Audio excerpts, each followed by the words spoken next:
Branko, si se že kdaj peljal z več kot 100 let starim avtom? Danes se boš.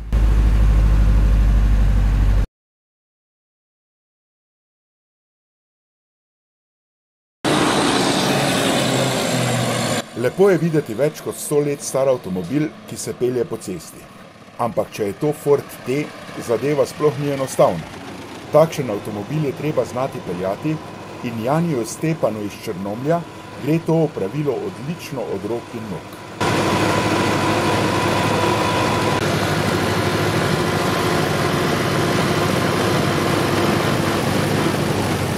Henry Ford je izdelal preprosto, učinkovito in trpežno vozilo. To je bil tiste čase velik uspeh, ampak največji uspeh je serijska proizvodnja. Proces so razdelili na posamezne postaje in vsako opravilo, kolikor je mogoče, optimizirali. Do takrat so avtomobile izdelovali v malih serijah, obrtniško. Forda T, ki je bil prvi avto za množice, so proizvajali v ogromnih serijah in tako občutno znižali stroške. Proizvodnjo so pognali septembra 1908 in zaključili oktobra 1927. V tem času je model T oziroma Tin Lizzy, pločevinasta Lizzy, doživel številne posodobitve in spremembe. A konec proizvodnje je dočakal že pošteno zastarel. Serijska proizvodnja je omogočala tudi različne variante in pri Fordu so izdelovali od vozne šasije, limuzine, kupejev do tovornjakov in celo avtobusov.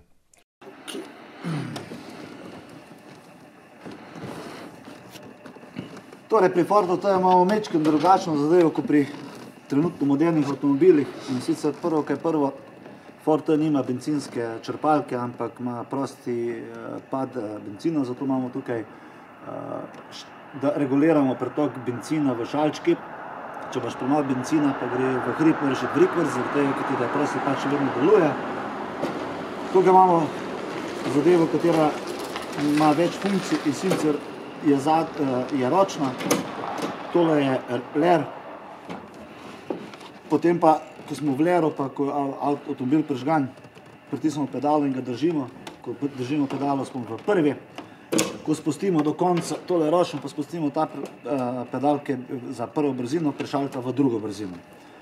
In da se sploh lahko mi ustavimo, oziroma da lahko pridemo v popolnoma se ustavimo, moramo obvezno dati prvo znižati hitrost, dati v prvo, dati v ler, spustiti prvo, da smo v leru in potem bremzati, ker ima bremza samo za ročno zadnja kolesa.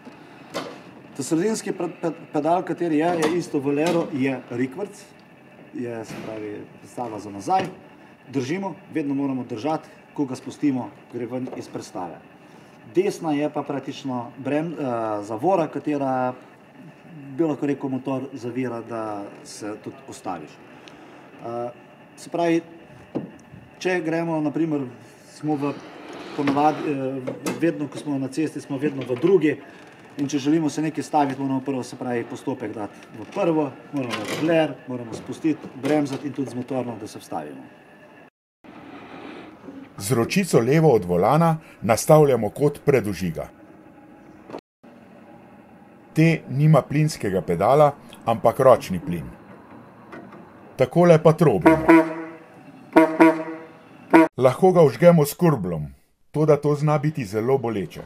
Zato Jani prisega na vžig po klancu navzdol. Ford tudi hladen lepo vžge.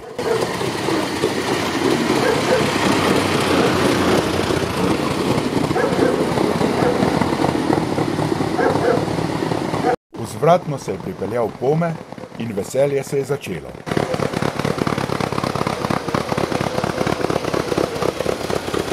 Sprva je peljal lepo počasi, potem pa vedno hitreje. Pritisnem, spustim do konca, malo gasa, spustimo in smo v drugi. Zdaj pred križiščem greva nazaj v prvo. Znižamo brate, vam bler, za zigar, ko se treba staviti, se ni treba, da kar direkt z drugo starta.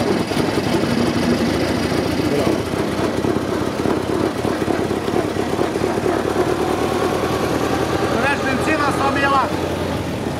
Malo več benzina sem odprl zaradi tega, ker je bolj hladno, vendar ni treba.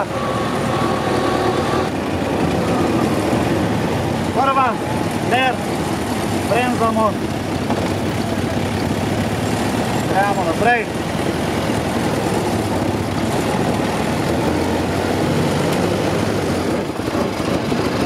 Prvo je samo za spaljevanje, drugače 99% uporablja drugo.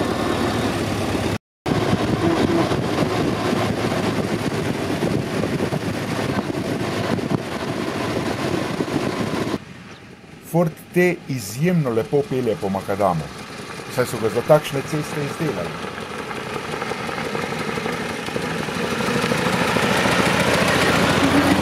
Podvozje je mehko in nežno blaži neravnine, a ker nima blažilnikov, se avto pozibava.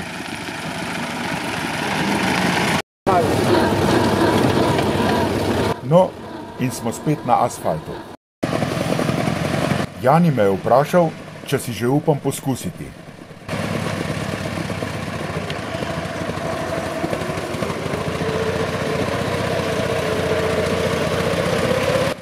Seveda mi je avto prej obrnil.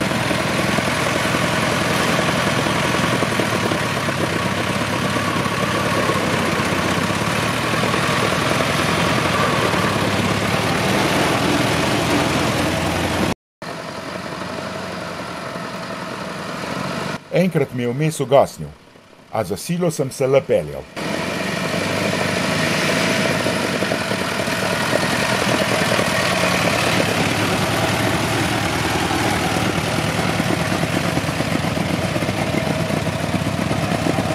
Je pa res čisto drugače, kakor smo vajeni.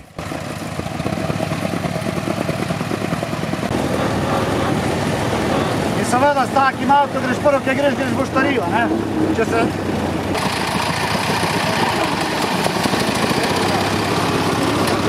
Jani s Fordom T ne more biti neopazen.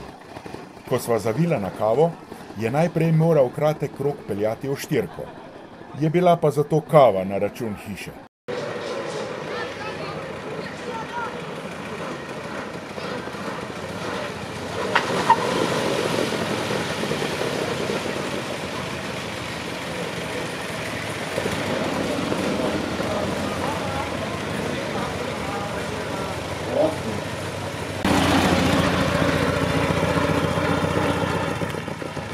Poslovil sem se, Jani pa je šel odpeljati še en kratek krog. Jani, srečno s Fordom T.